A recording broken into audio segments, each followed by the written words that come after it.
A graça e a paz, alunos IBES. Esse é o nosso ponto de encontro aqui, o primeiro vídeo que eu vou gravar para vocês. E a gente vai falar um pouquinho desse tema livros poéticos, mas antes disso eu quero me apresentar, tá? Me chamo Luciana Gomes da Silva. Quem sou eu? Sou casada com Djalma desde 2004. Tenho 2 filhos, né, Larissa e Lucas, e também sou bacharel em teologia pastoral, sou certificada em hebraico, em contexto e cultura judaica do Antigo Testamento, essa tem sido a minha especialidade, e autora, tá, de alguns livros já publicados, e também estou graduando em bacharel em psicanálise, tá? Em breve, uma psicanalista também. Então, esse é a bagagem, um pouco, né, da bagagem que eu venho carregando. E também tem muito vídeo que eu já tenho postado no YouTube e muita informação boa. Tenho também um projeto, tá, que chama-se Hebraico aos Sábados, onde a gente entra pelo Google Meet e os alunos do Brasil todo, que a gente acaba convidando, eles participam gratuitamente, tá? Chama-se Hebraico aos Sábados. Sábados, às 6 da tarde, eu entro e aí a gente fala um pouquinho de hebraico lá. Perdão. E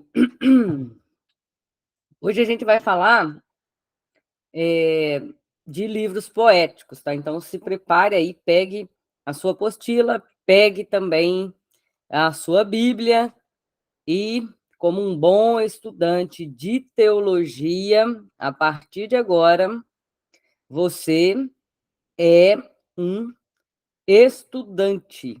Então se comporte como um estudante. Como assim, irmã Luciana? Tenha a sua caneta, tenha o seu horário de estudo, tenha em mãos as suas anotações, a sua Bíblia, tá? Porque o conhecimento, ele vem a partir do momento que você também se atém a esse conhecimento, você se apropria dessa informação e você busca um pouco mais a fundo. Nosso tempo de aula, 40 minutos, eu consigo repassar a matéria com vocês e muitas coisas eu não consigo deixar tão claro. Mas como está na apostila já o direcionamento, fica fácil para vocês. Mas hoje a gente vai falar um pouquinho mais, eu vou mostrar também algumas imagens, algumas coisas para ajudar nesse conhecimento. Antes, eu vou dividir com vocês aqui como vai ser as nossas próximas aulas lá no IBS presencialmente. Então, ponto 1 e ponto 2, que eu vou repassar hoje, a gente vai ficar nesse ponto 1 e ponto 2 hoje.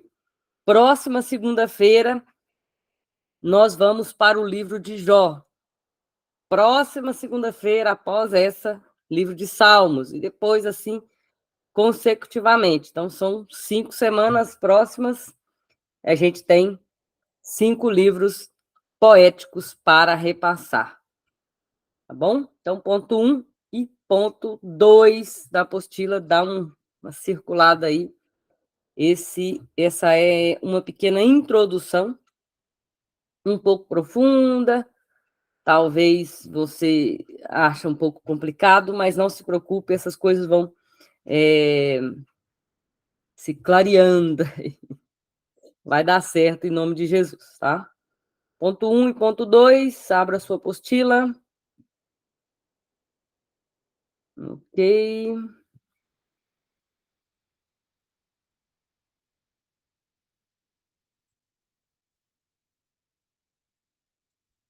Deixa eu ver se eu consigo mudar aqui. Eita, devagar. Página 1. Olha que beleza. Página. Eita, mas que beleza, hein? Peraí.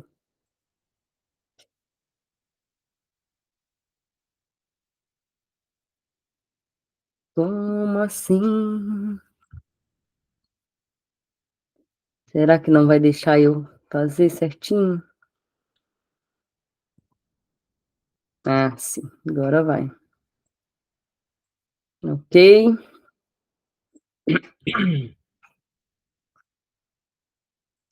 Livros, livros poéticos. Pronto, acho que mudou aí para vocês também, né? Que é interessante aqui para vocês pensarem e grifarem aqui nessa introdução. Entenda, tá? Que dependente do gênero, se é história, se é a própria lei, lá em Levítico, independente do que seja, do que esteja escrito, se é a história de uma mulher, Raabe, que pendura um pano vermelho na janela, tudo isso vai converger para Cristo. Vai falar da relação de Deus, do caráter de Deus, das obras de Deus, aqui, ó, da relação de Deus conosco, com o amor demonstrado por meio de Cristo. Cristo, ele é o centro, a centralidade de toda a Sagrada Escritura. Toda ela. Lei, quando eu digo lei, eu digo os 5 primeiros livros da lei. Quando eu falo da história, eu estou falando dos livros históricos, livros poéticos e as profecias. Tudo isso vai se voltar para a revelação de Deus, o amor de Deus, o caráter de Deus, as obras de Deus em Cristo, demonstrado por meio de Cristo. Essa é a centralidade de toda a Bíblia. Mas nós temos também o sentimento humano ligado a tudo isso, e Deus, sim, ele sabe disso. E aqui nesse ponto também, ó, grifa aí. Os livros poéticos, quais são? Então, primeiro a gente sabe que eles vão falar de Cristo, assim como toda a Bíblia. E quais são eles? Jó, Salmos, Provérbios, Eclesiastes, Cantares de Salomão. E aqui também outra informação valiosíssima. 1/3 do Antigo Testamento é composto por poesia. Olha a importância de entendermos como se dá essa poesia dentro da Sagrada Escritura.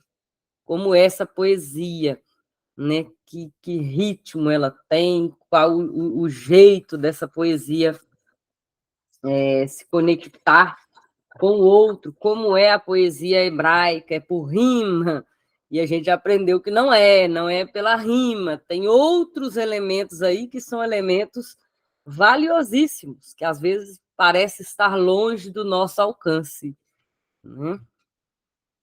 Então vamos seguindo, lembrando que tem um versículo que diz, lá no caminho de Emaús, deixa eu encontrar aqui, Jesus no caminho de Emaús. Deixa eu encontrar o versículo para vocês.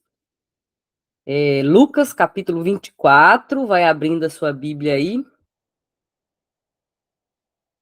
E aí, Jesus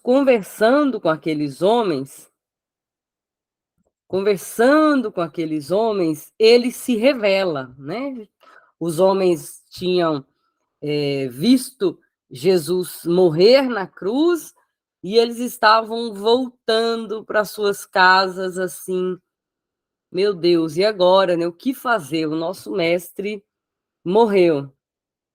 E aí Jesus vem com a revelação maravilhosíssima que é Lucas capítulo 25 e versículo 25, é fácil de decorar. Lucas 25, 25, que diz o seguinte: Então Jesus disse-lhes: Vocês não estão a ser sensatos? É assim tão difícil crer em tudo que os profetas escreveram nas Escrituras? Versículo 26. Não foi claramente predito por eles que o Cristo teria que sofrer todas estas coisas antes de entrar na sua glória? Versículo 27. E fez-lhes compreender as Escrituras, começando dos livros de Moisés e dos profetas, explicando o que esses textos diziam a seu respeito. Toda a Sagrada Escritura vai apontar para Cristo. Para Cristo. Tá? Gente, tem uma planta aqui atrás, mas ignore a plantinha. Toda a Sagrada Escritura direciona para Cristo. O holofote voltado para Cristo. Anote isso aí no cantinho. Os livros poéticos também fazem parte disso tudo. Os livros poéticos, ponto 1. Aqui tem uma breve explicação de como os judeus, né, os hebreus, dividem a sua Bíblia, um pouco diferente da nossa, tá? E a Bíblia, ela passa por algumas divisões, ela passa por algumas transformações, pela sua tradução em latim, e eu creio que vocês, se vocês não viram isso em bibliologia, vocês vão ver ainda, não se preocupe. Então, tenha essa informação aqui em mãos, guarde essa apostila, para quando você precisar dessa informação, está aqui, tá? Como se dividia isso. Então, eles dividiam em livros de sabedoria e livros ínicos. O que são isso? Livros de cânticos, de louvores. Tá? Então, os judeus dividiam em livro de sabedoria, que é Jó, Provérbios e Eclesiastes, e livros ínicos ou livros de louvor, que são salmos e cantares. Tá? Mas a nossa divisão teológica, todos eles fazem parte dos livros poéticos, sendo cantado ou não cantado. Entendidos assim? Então, isso é só uma partezinha de informação para você. Essa parte aqui eu achei muito interessante, que quando vem aqui para as expressões, tá? Expressões. E o que é isso? Expressão teológica. Os livros poéticos têm expressões teológicas, como eu já disse para vocês lá. Toda a lei, imagine aí a lei aqui, ó. Vou usar o meu celular como exemplo. Deixa eu ver se eu consigo tirar a capinha aqui com facilidade. Eita, glória. Vou usar aqui o meu celular como exemplo. Digamos que essa capinha aqui, esse molde, seja a lei. Um exemplo, tá? Essa capinha aqui é a lei. E aí vem os livros poéticos. Esses livros se encaixam, assim como toda a Sagrada Escritura, tá? Elas se encaixam na lei de Deus, na vontade de Deus. Se encaixa perfeitamente, tá? Perfeitamente, é isso que eu quis dizer para vocês. Se os livros poéticos se encaixam na lei, na vontade e nos atributos de Deus, sim, tá? Por quê? Porque são inspirados por Deus, assim como alguns alunos responderam lá. São inspirados, não tem como dar errado. O autor é o mesmo autor da Bíblia, o mesmo autor. É Deus. Os escritores são diferentes, mas o autor é um só. É o próprio Deus. Então, entenda isso. Os livros poéticos têm expressão teológica fortíssima. Ele vai falar da graça, da misericórdia, de modo de viver. Vai ter expressões teológicas em cada um dos salmos. Segundo ponto aqui, expressão do cotidiano. Expressão do cotidiano. E esses livros, então, vai mostrar a sabedoria e a beleza que nascem nos aspectos simples da vida. Vai trazer coisas simples para nós também. Vai falar de como a corça anseia por águas. É uma expressão que aquele povo conhecia. Vai falar, Davi, vai falar também, deixa eu pegar só aqui, ó, onde está escrito esse versículo. Salmo 119, 83. Abra aí. Salmo 119, 83.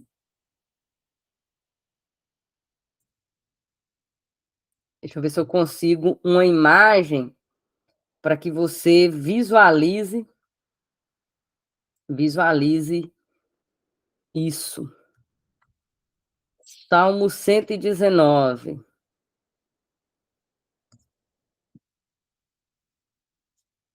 83. Aqui, encontrei. É uma imagem estranha, mas eu vou colocar aqui para vocês. Salmo 119, 83. Eu vou abrir a minha Bíblia. Só vou trocar a tela aqui também. Se você visualizou aí já o Salmo, conseguiu já visualizar e ler, é isso aí, essa imagem aí. Salmo 119, 83. 83. Na minha Bíblia nova, não, é King James atualizada, diz o seguinte: 83. Apesar de ser como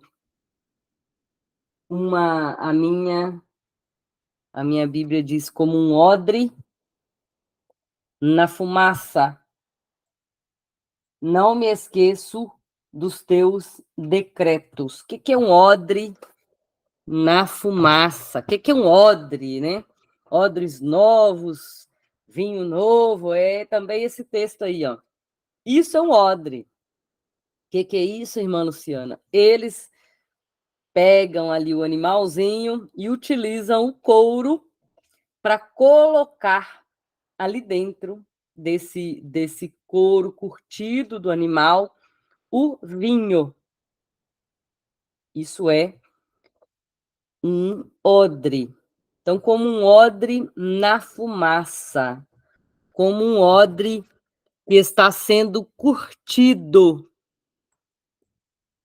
como um odre que está sendo preparado para o seu uso, tá? Isso é um odre na fumaça. Então, apresenta coisas, vou voltar lá. Por que eu estou mostrando isso? Porque vai mostrar para vocês que existem expressões do cotidiano daquele povo. Existem essas expressões nos Salmos, tá? Expressões do cotidiano. Próxima expressão profética. Expressão profética. Deixa eu ver se eu encontro aqui um salmo bem profético. A gente leu 24, mas tem vários, tá? Até quando Jesus fala, por que me desamparastes? Eu creio que está no Salmo, deixa eu ver se eu encontro. Por que me desamparastes? Esse é um Salmo, Salmo 22. Salmo 22. Vamos abrir a nossa Bíblia. Salmo 22, expressão de Jesus na cruz. Ó. Meu Deus, por que me desamparastes? Por que estás tão distante de salvar-me e tão longe dos meus gritos de aflição? E tem muito mais coisa dentro desse versículo, desse salmo, perdão, desse salmo, esse eu encontro. Versículo 14. Eu me derreto como água e meus ossos todos se desconjuntaram. Meu coração, como a cera, se derrete dentro de mim. Meu vigor secou-se como um caco de barro. Versículo 15 do Salmo 22. E a minha língua gruda no céu da boca. E tu me colocastes no pó à beira da morte. Versículo 16 do Salmo 22, olha que expressão maravilhosa de Jesus. Aproximadamente 1000 anos antes de Jesus ir para a cruz, tá?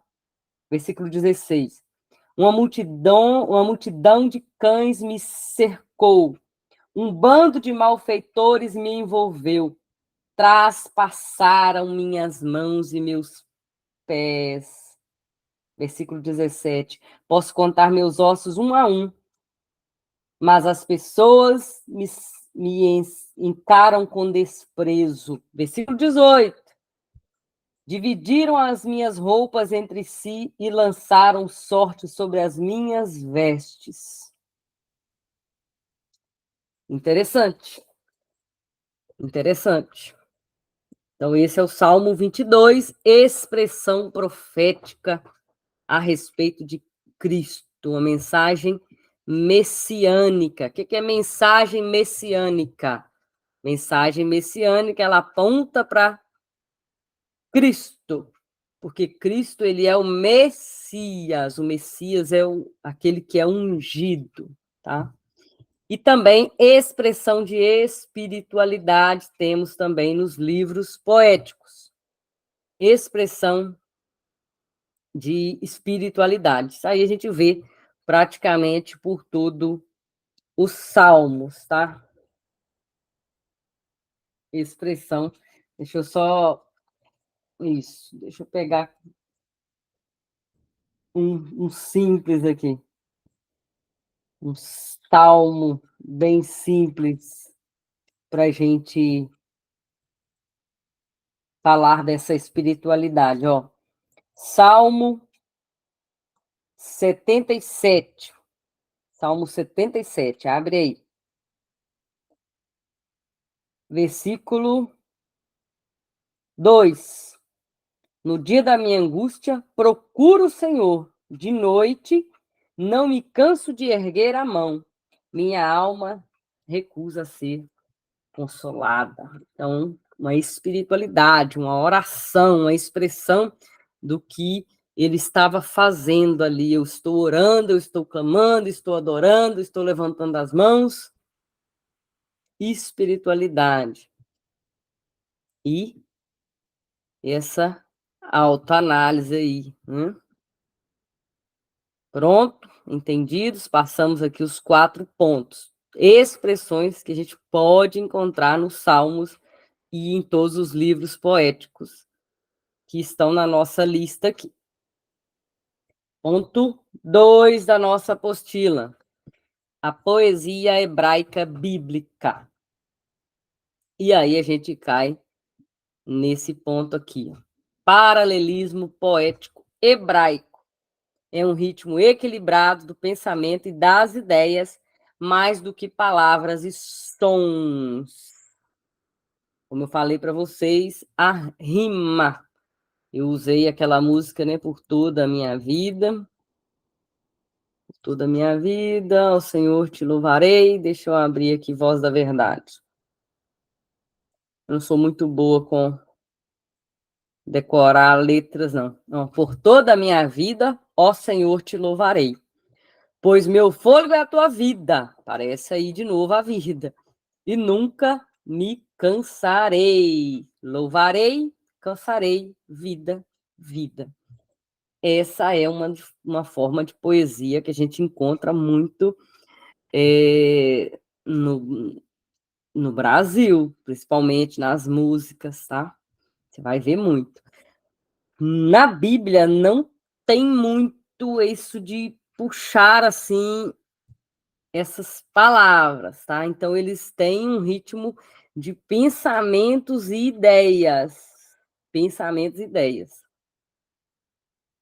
E a isso eles, né? Então nós temos aqui os paralelismos. Paralelismos, vários deles, alguns deles. Paralelismo sinonímico. Sinônimos, quase que iguais, tá? Então a gente pode colocar aí no cantinho aí da sua apostila. Paralelismo que parece que ele está se repetindo, tá? Repetição de ideias. Salmo 122, esse último aqui, ó. Livra-me dos lábios mentirosos e da língua traiçoeira. Lábio mentiroso e língua traiçoeira quase que, né, se espelham. E aí você vai lendo aqui os textos. Israel foi para o Egito. Beleza. Uma informação.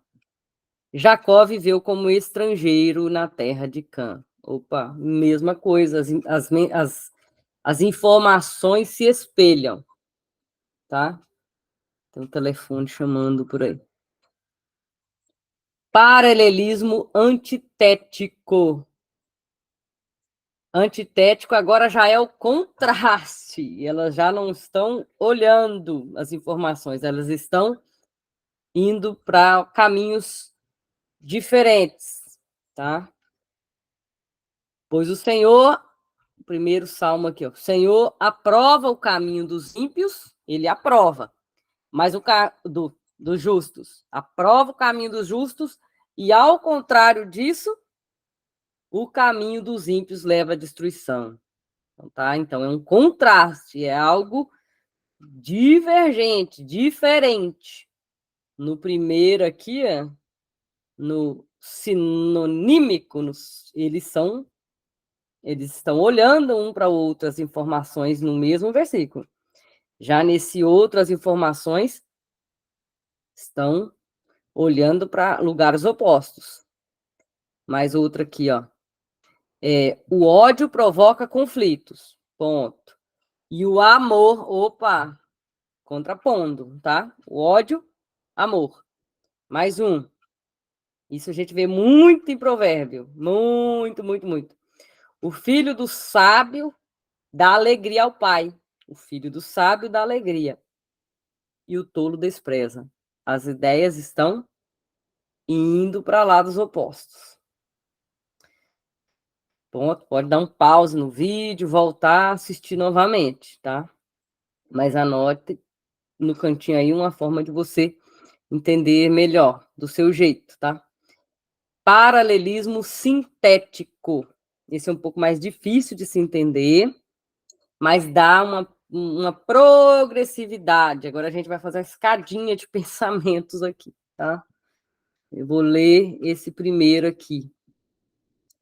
A lei do Senhor é perfeita. Vamos ver essa escadinha, ó. Escadinha de pensamentos, é progressivo. Deixa.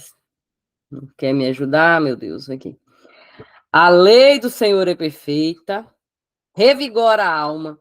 O testemunho do Senhor são dignos de confiança e tornam sábios os inexperientes. Ele vai seguindo progressivamente na sua ideia. Segundo exemplo, a lei do Senhor é perfeita, é outra tradução, na verdade. refrigera a alma, o testemunho do Senhor é fiel e ele dá sabedoria aos simples. Ele vai escalando informações, progressivo. Também você vai encontrar, porque elas não estão, tem mais de uma informação, né? Elas estão crescendo em informações aí. Emblemático, paralelismo emblemático. Trata-se, essa também é bem usada, trata-se de uma linguagem figurada seguida de uma explicação literal daquele objeto. Exemplo aqui, claro, como a corça anseia pelas águas correntes, minha alma anseia por ti, ó Deus. Ele dá o exemplo e explica esse exemplo. Próximo exemplo aqui, Salmo 101:4. Não é o caso dos ímpios, como a palha que o vento leva. Então, a Bíblia traz também bastante desse paralelismo emblemático, que traz uma figura, uma figura de alguma coisa que é literal, e aí traz a explicação daquela figura. Irmã Luciana, eu vou precisar decorar isso? Se você tiver com muita paciência de decorar e procura mais coisas sobre isso, Deus te abençoe, que esse campo é riquíssimo. Se você quiser passar essas informações para seu conhecimento próprio, seu crescimento, para ajudar você a ler e entender o Salmo, para ajudar você a montar os seus textos, montar suas mensagens, também é ótimo. Mantenha sua apostila guardada, já falei isso para vocês. Ela é riquíssima, riquíssima. Mais um, paralelismo analítico. Trata-se da análise racional das premissas estabelecidas na poesia. Análise racional daquilo que foi estabelecido. Vamos ler?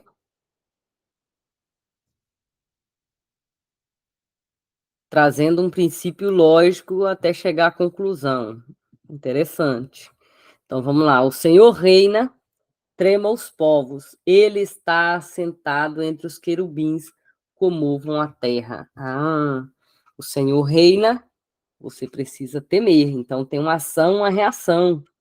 O Senhor é o meu pastor, de nada terei falta. Então você pode colocar aí, ó, aquilo que tem uma ação e uma reação. Ficar mais claro para você, tá? O Senhor é o meu pastor, então de nada eu terei falta. O Senhor reina, tremam as terras, porque ele é o rei. Bom, paralelismo quiástico. Trata-se de uma forma de paralelismo onde os temas são apresentados de forma invertida. Gente, esse povo tem uma capacidade de raciocínio maravilhosa.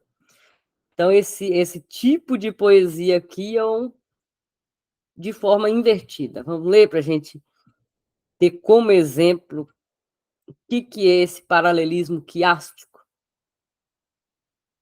Ele quebrou as portas de bronze e as trancas de ferro despedaçou. Tem misericórdia de mim, ó Deus, por teu amor. Tua grande compaixão apaga as minhas transgressões. Esse paralelismo quiástico é uma forma de quiasmo. Deixa eu pegar um quiasmo aqui para vocês, completo. Quiasmo na Bíblia. Paulo usava muito esse quiasmo. Demais. Deixa eu ver se eu encontro uma imagem aqui para especificar. É como se os argumentos... É um pouquinho complicado, eu só vou mostrar rapidinho para vocês, tá? Preciso decorar isso? Não se preocupe, tá? Quiasmo. Achei aqui um site aqui, eu vou abrir aqui para vocês. Quiasmo. Aqui no texto de... Aqui, achei. Só um exemplo, tá? Desse quiasmo aqui, para você... Deixa eu ver qual que é. Quiasmo.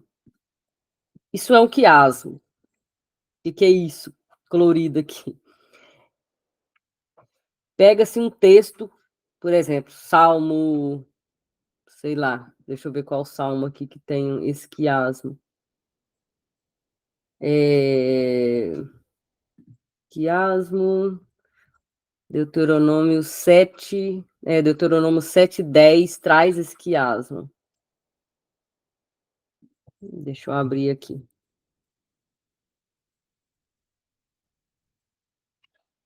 Deuteronômio 7:10.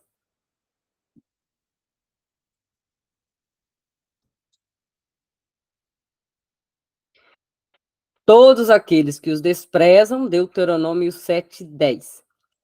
Todos aqueles que o desprezam, retribuirá com destruição. E ele não demora em retribuir aqueles que desprezam. Vocês conseguem ver esse desenho aqui? Só que aqui não tem tantos argumentos, né? Vamos dizer aqui que seja só esse pedacinho de argumento aqui, ó. Todos aqueles que o desprezam, ele vai destruir. Ele vai destruir todos aqueles. Então, são meio que paralelos, mas a mensagem central está aqui. E Paulo usava muito esse quiasmo, tá? Então, site de pesquisa aí para vocês, quiasmos na Bíblia. Aqui, ó, a mulher virtuosa, Provérbios, ele é todo em quiasmo. Outro versículo aqui, ó,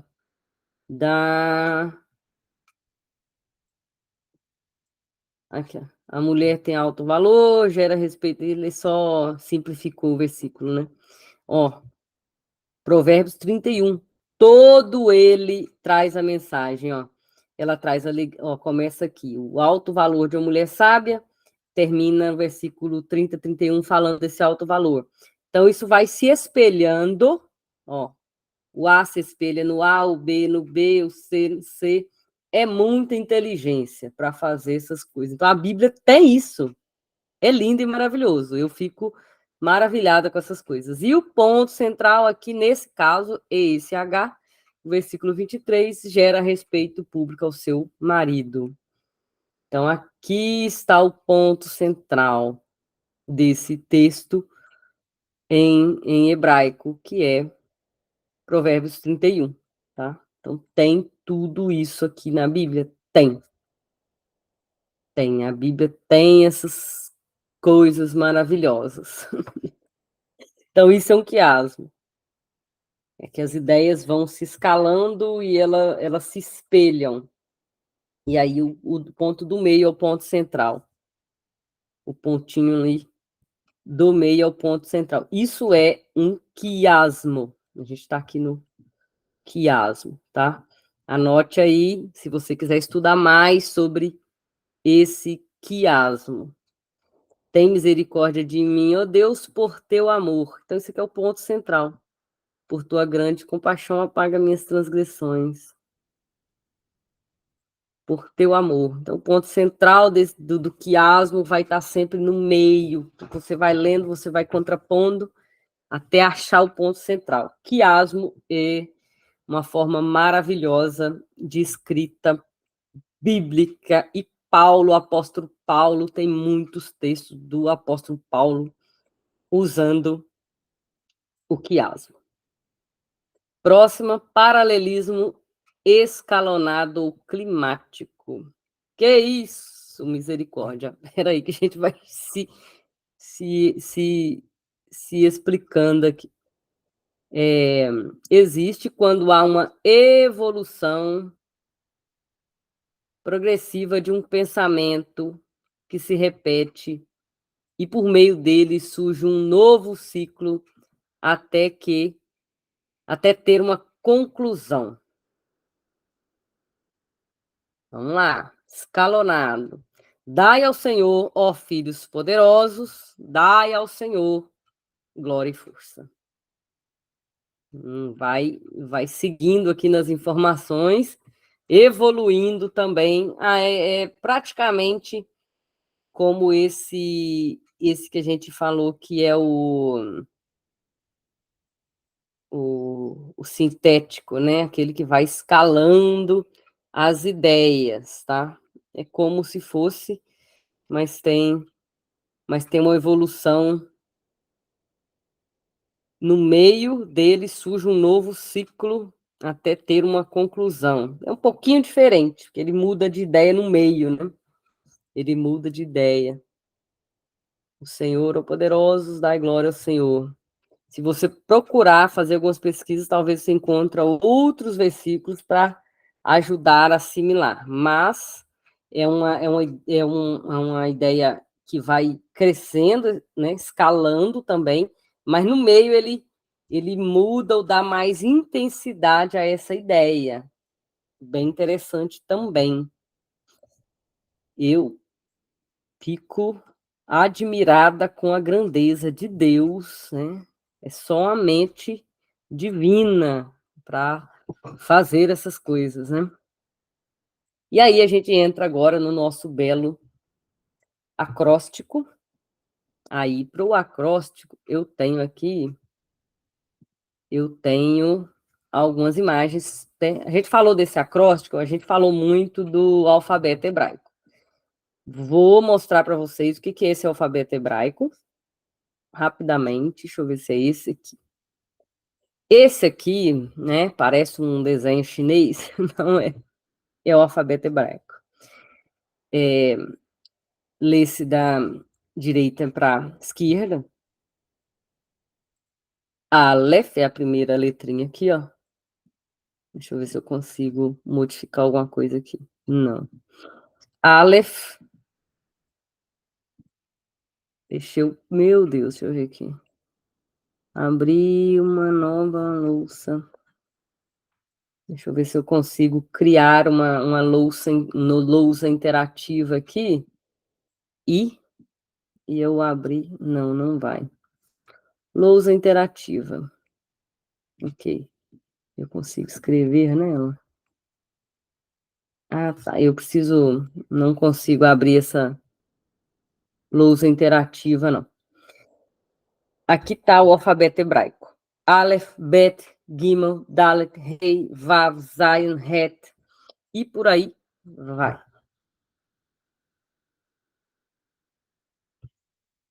Esse é o alfabeto que os judeus usam. Essa é a forma de escrita de todo o Antigo Testamento. Tá? Se você pegar e estudar o Antigo Testamento, o texto original, você vai dar de cara com esse alfabeto. Esse é o nosso alfabeto, é A, B, C, D. Para eles é isso aqui, tá? Esse é o alfabeto hebraico. Aí a nossa informaçãozinha básica é que eles escreveram vários textos usando um acróstico. Por exemplo, o primeiro versículo começa com Aleph, o segundo com Bet, por aí vai, tá? É o alfabeto, é a forma de escrita deles. Deixa eu abrir uma informação aqui.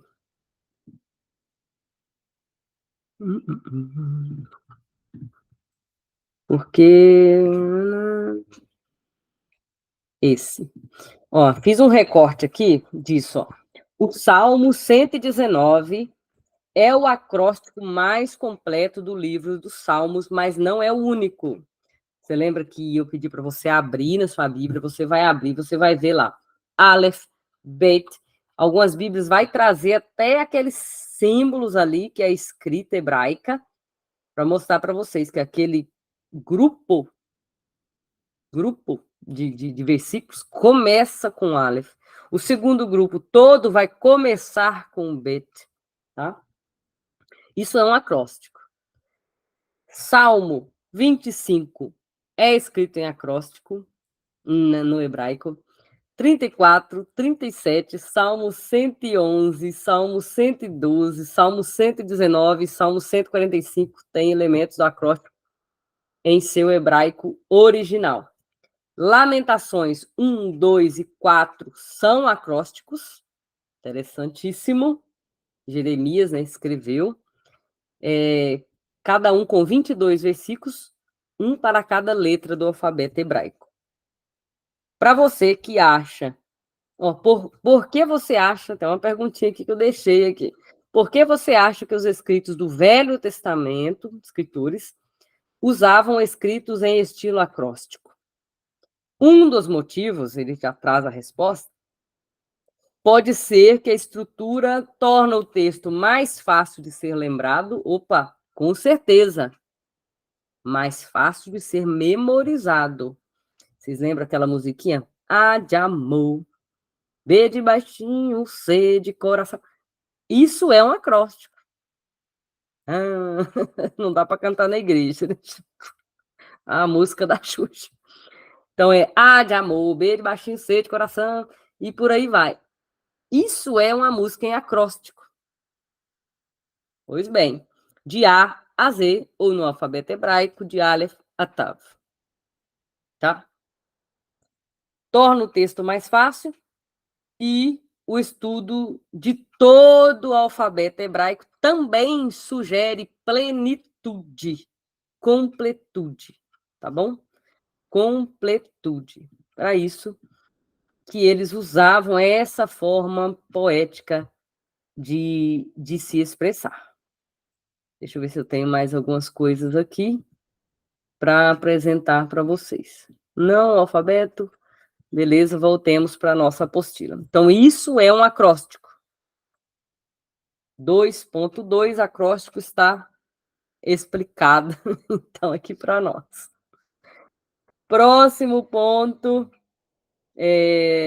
subcategorias da literatura criativa dos hebreus. Bem criativa mesmo. Bem criativa. Então, eles têm ainda subcategorias, que é o drama poético, que a gente vê isso nas cenas, nos versos do livro de Jó, que é a nossa próxima aula. Tem uma didática poética, versos de ensino, que a gente vê muito em Provérbios, Eclesiastes, versos de ensino, com toda a sua rima, com todo o seu paralelismo, com quiasmo, com tudo junto ali, mas ele traz uma didática. Versos líricos poéticos, versos que são para ser cantados, para serem salmodiados. Versos para serem cantados. E tem elegias poéticas, que palavra que a gente nunca ouviu antes, né? Elegias poéticas. São versos de lamentações, lamúria, lamentação. Onde tem isso? No livro de Jó tem, Lamentações de Jeremias traz bastante isso. É a reclamação ali do ser humano. E Salmo 88, era o salmo que eu estava procurando para a gente ler, a gente acabou lendo 72, mas era o 88. Salmo 88,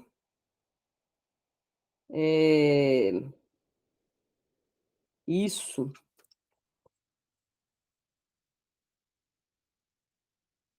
É uma reclamação em forma de canção. É uma canção didático de Emã. É o Salmo didático de Emã. Vou ler rapidinho aqui, ó. Ó Eterno, Deus da minha salvação, dia e noite clamo a ti. Chegue à tua presença a minha oração. Presta ouvido ao meu clamor. Opa, aqui já tem também ouve a oração, presta ouvido ao meu clamor, né? Já tem paralelismo aqui. A minha alma está saturada de desgraças. O quê? Versículo 3, vamos lá. Minha alma está saturada de desgraça. Minha vida está à beira das profundezas da morte. Gente, já estou contado entre os que baixam a sepultura. Sou como uma pessoa absolutamente alquebrada. Sinto-me abandonada à minha própria sina, entre os mortos. Sou como os trucidados que já estão na região dos mortos, dos quais o Senhor não te lembras, pois estão longe das tuas mãos. E por aí ele vai fazendo a sua reclamação. Reclamação,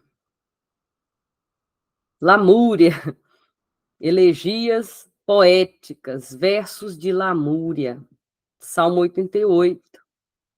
Idílicos poéticos, o nosso próximo ponto aqui. Trata-se de versos que exaltam a beleza estética da natureza em forma de versos. Ah, ali tem um monte, né? Umas éguas de Faraó, como um jardim fechado, regado lá em Cantares. Tem muito. Cantares é maravilhoso, cheios de idílicos poéticos que exaltam a beleza estética da natureza. Passado, então, esses pontos, para 2.4, figuras de linguagem. A figura de linguagem existe quando uma palavra expressa uma ideia diferente de seu sentido literal.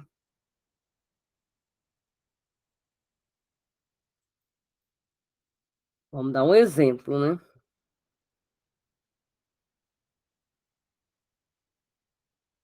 Símile é a mais simples figura, pois consiste numa comparação formal. Exemplo, Salmos 1:3. O justo será como uma árvore plantada junto a ribeiro de águas. É uma comparação simples. O justo como a árvore plantada.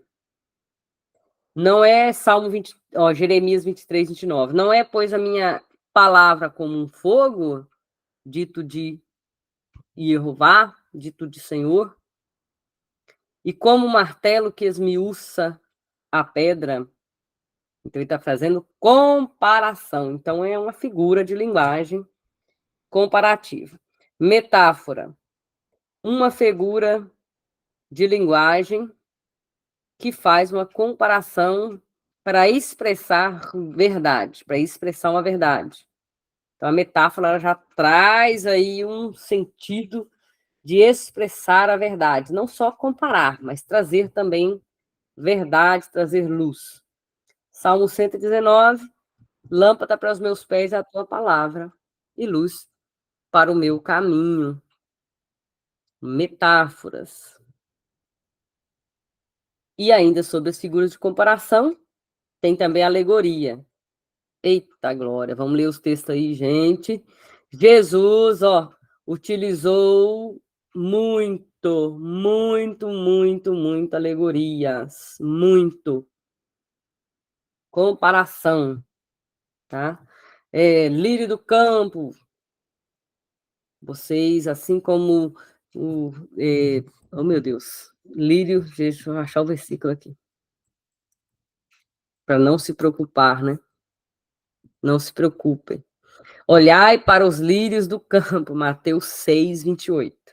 Como eles crescem, não trabalham, nem fiam, e eu vos digo que nem mesmo Salomão, em toda a sua glória, a comparação aqui, se vestiu como qualquer um deles.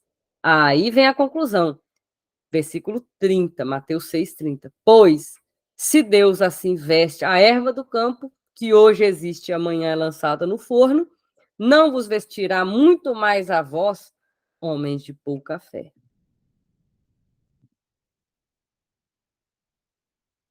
Tá?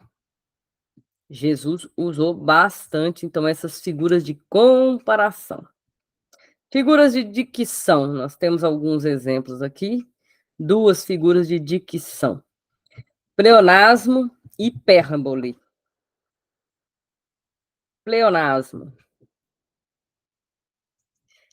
É a figura de linguagem que consiste numa redundância de expressão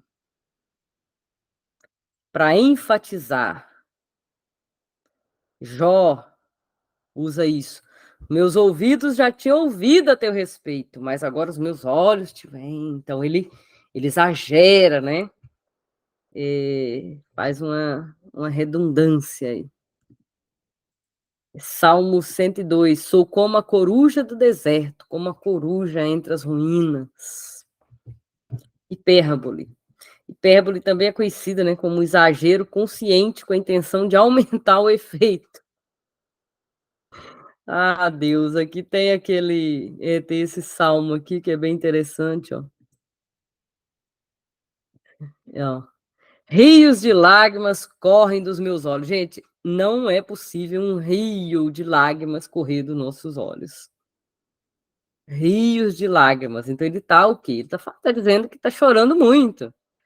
E o outro versículo, ó, de tanto chorar, inundo de noite a minha cama. Que cama, que colchão que fica inundado de choro, não dá. Então ele faz essa hipérbole, esse exagero. E a gente usa muito isso? Usa, irmã Luciana. Dá um exemplo. Eu falei 1000 vezes para vocês. Eu não falei 1000 vezes, eu não estou contando quantas vezes, né? Mas a gente usa muito isso. Falei 1000 vezes para vocês sobre isso. Né? Então, isso é uma hipérbole. Figuras de relação. Sinedoque.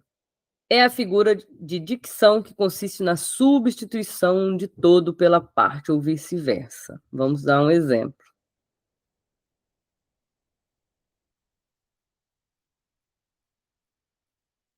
Do suor do teu rosto comerás o pão. Temos rosto por todo o corpo e pão por alimento. Complicado esse aqui, gente, de entender. Vamos lá. Os seus pés correm para o mal. Ah, tá.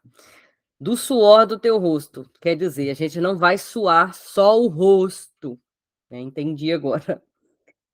A gente não soa só o rosto quando está trabalhando, a gente soa o corpo todo. Então, em vez de ele falar do corpo todo, ele usa o rosto, comerás o teu pão. E a gente não come só pão, né? Ele está falando de alimento, ele está falando do todo. Entendi. Os seus pés correm para o mal. Então, não é só o pé que está correndo para o mal, né? Então, é uma figura de relação. O pé está fazendo relação, se referindo à nossa vontade, se referindo ao nosso desejo de correr para o mal. Compreendido. Metonímia. E aqui vai fazer uma substituição também, que vai manter algum vínculo. Tem um exemplo aqui, Salmo 18. Eu te amo, ó Senhor, minha força. A força, como efeito, é empregada em lugar da causa, o Senhor. Eu te amo, ó Senhor, minha força. Complicado aqui, gente. No Salmo 42, o salmista utiliza a expressão água viva para se referir a Deus, representando a fonte de água viva e renovação. Exemplos frequentes é a utilização de segmentos com tua mão, a tua direita, para os atos do Todo-Poderoso. Ô, gente, fica a dica aí, trazer mais exemplo de metonímia para nós, tá? Se você fazer uma pesquisa aí para esclarecer isso aqui, pode trazer. Eu agradeço. Aparentemente aqui está relacionado à substituição de papéis, de ideias, né? De expressões, que é um pouco difícil de entender. Mas tá aí, como informação. Ou como pesquisa também, se você quiser se aprofundar. Figuras de contraste. Ironia. Trata-se de uma figura de linguagem onde o escritor utiliza palavras para transmitir o oposto do sentido literal. Ironia. De certo tu o sabes, porque já então eras nascido, e por ser grande o número dos teus dias.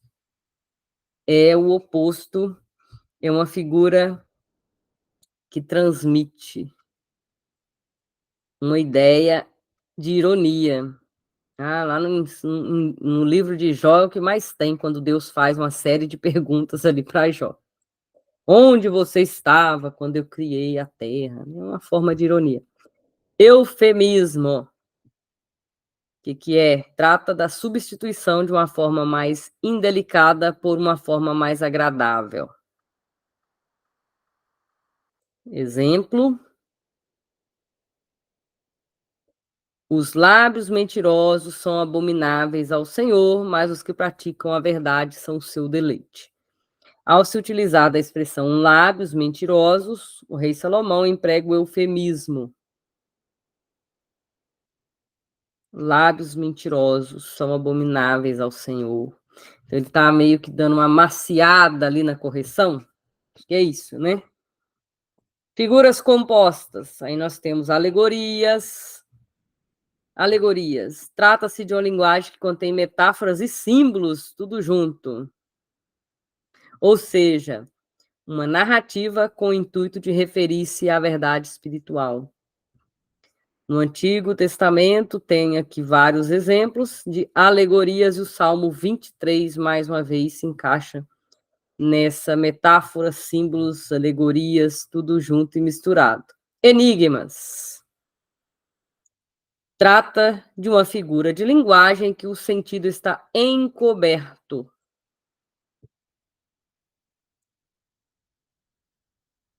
Artificialmente, encoberto artificialmente, com o propósito de intrigar e despertar o desejo de descobrir o que quer dizer. Salmo 49, 4. Vamos ler? Salmo 49, 4. Tem vários exemplos, tá? Não tem só esses que tá na apostila, gente. Tem muita coisa. 49, 4. Inclinei os meus ouvidos a um provérbio. Com harpa exporei o meu enigma. Sentido encoberto. Coisa para se estudar também. E, finalizando aqui, ó, eu falei para vocês, existem outras figuras de linguagem, outras e muitas outras. E foram demonstradas apenas nessa apostila algumas que servirão para ajudá-lo no entendimento dessa disciplina. Então, é importante destacar que as figuras de linguagem são de grande ajuda na interpretação correta das Sagradas Escrituras, evitando cometer interpretações fantasiadas como são feitas nas seitas. Então, leva-se em conta sempre o estudo, uma pregação, sei lá, do Salmo 23, você vai pregar o Salmo 23, faça o estudo das figuras de linguagem que está ali, se há paralelismo, se existe um quiasmo, porque se existir um quiasmo, a mensagem central daquele texto vai estar lá no meio. Faça isso, faça a medida e o parâmetro da vontade de Deus, o que aquele texto está querendo nos ensinar dentro dos moldes da graça de Deus, da vontade de Deus, que não muda, não vai mudar. De Gênesis a Apocalipse, ela é uma só. E estude, se você consegue encontrar alguma coisa que está ali encoberto, o que o salmista quer dizer, por que ele usa essa linguagem. Então, tem muita coisa que um estudante de teologia precisa fazer antes de trazer a sua mensagem às pessoas que estão te ouvindo, né? É o que as pessoas esperam que você faça, que você tenha um estudo prévio do texto que irá ser ministrado. Então, esse ponto aqui a gente fala na próxima semana. Então é isso, finalizamos aqui essa aula 1 sobre livros poéticos. Veja, reveja esse vídeo quantas vezes forem necessárias, tá? Dúvidas, questões, anotem, tragam para a aula, ou podem me enviar pelo WhatsApp, eu vou fazer um esforço para responder vocês, tá? Muitas coisas ali, se vocês quiserem se aprofundar, maravilha.